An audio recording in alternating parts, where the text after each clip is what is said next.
Assalamualaikum warahmatullahi wabarakatuh. Terima kasih atas kesempatan yang diberikan. Pada hari ini saya akan mempresentasikan hasil studi kasus saya, yaitu melalui mata kuliah Pengantar Ilmu Ekonomi dengan judul studi kasus kerusakan jalan di Desa Limo Makmur. Studi kasus ini disusun oleh saya sendiri, Siti Susianti, dengan NIM L1312008 dari kelas KHTC Fakultas Kehutanan Universitas Tadulako angkatan tahun 2020. Langsung saja kita masuk ke presentasinya, yaitu pertama, kerusakan jalan merupakan suatu permasalahan yang masih terjadi di negeri ini, terutama di daerah-daerah terpencil. Seperti contohnya daerah saya, yaitu Miraya, Kabupaten Morowali, Provinsi Sulawesi Tengah. Ini merupakan daerah yang masih mengalami kerusakan jalan di tengah pembangunan Morowali. Sebenarnya jalan di desa ini sudah pernah dilakukan perbaikan sekitar 15 tahun yang lalu, namun hingga saat ini belum mengalami perbaikan.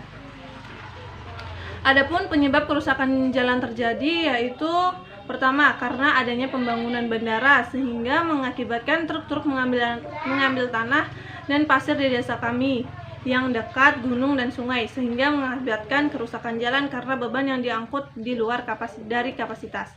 Kedua, iklim yang dimana suhu udara dan curah hujan umumnya tinggi, salah satu penyebab kerusakan jalan. Ketiga, kondisi tanah dasar tidak stabil, kemungkinan disebabkan oleh sistem pelaksanaan yang kurang baik, atau dapat juga disebabkan oleh sifat tanah dasar yang memang jelek. Ketiga, material konstruksi perkerasan. Dalam hal ini disebabkan oleh sifat material itu sendiri dan sistem pengolahan yang tidak baik. Adapun penyebab jalan hingga sekarang belum terperbaiki, yaitu pertama, karena kurangnya atau tidak adanya dana dari pemerintah untuk desa di jalan kami. Kedua, hanya janji-janji yang belum tertepati hingga sekarang. Ketiga, sudah adanya pengusulan dana tentang perbaikan jalan, namun hingga sekarang belum ada tanggapan. Keempat, luasnya desa sehingga menjadi salah satu alasan atau penyebab tidak terperbaiki jalan hingga sekarang. Keempat, makin mahalnya material pembuatan jalan aspal. Selanjutnya, upaya pemerintah dalam perbaikan jalan hingga saat ini, upaya pemerintah dalam menyelesaikan permasalahan ini sudah dilakukan, baik dari desa ke kabupaten hingga ke pusat. Namun hingga saat ini dari pemerintah pusat belum ada namanya tindakan, yang ada cuma janji-janji yang belum tertepati hingga sekarang, hingga tahun ini. Karena tidak ada pilihan lain, desa kami memperbaiki jalan dengan penimbunan pasir menggunakan uang desa atau uang kami sendiri, yang jika ditotal sekitar 100 juta lebih. Karena adanya perbaikan ini, pembangunan desa harus dihentikan.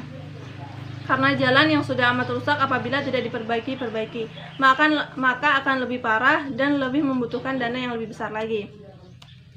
Solusi yang tepat.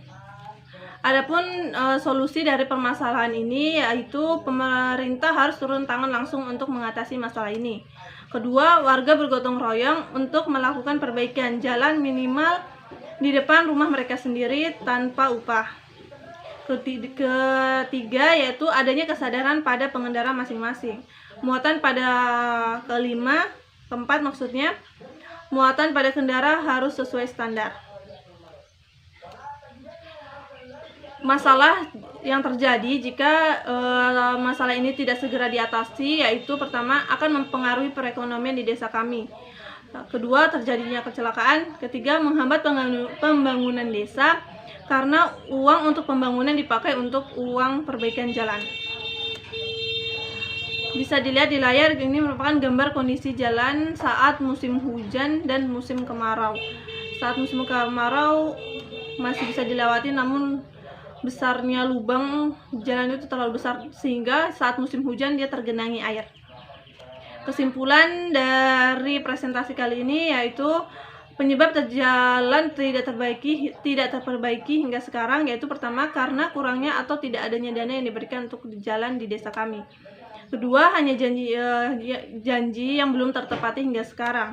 Ketiga, sudah adanya pengusulan dana tentang perbaikan jalan, namun hingga sekarang belum ada tanggapan.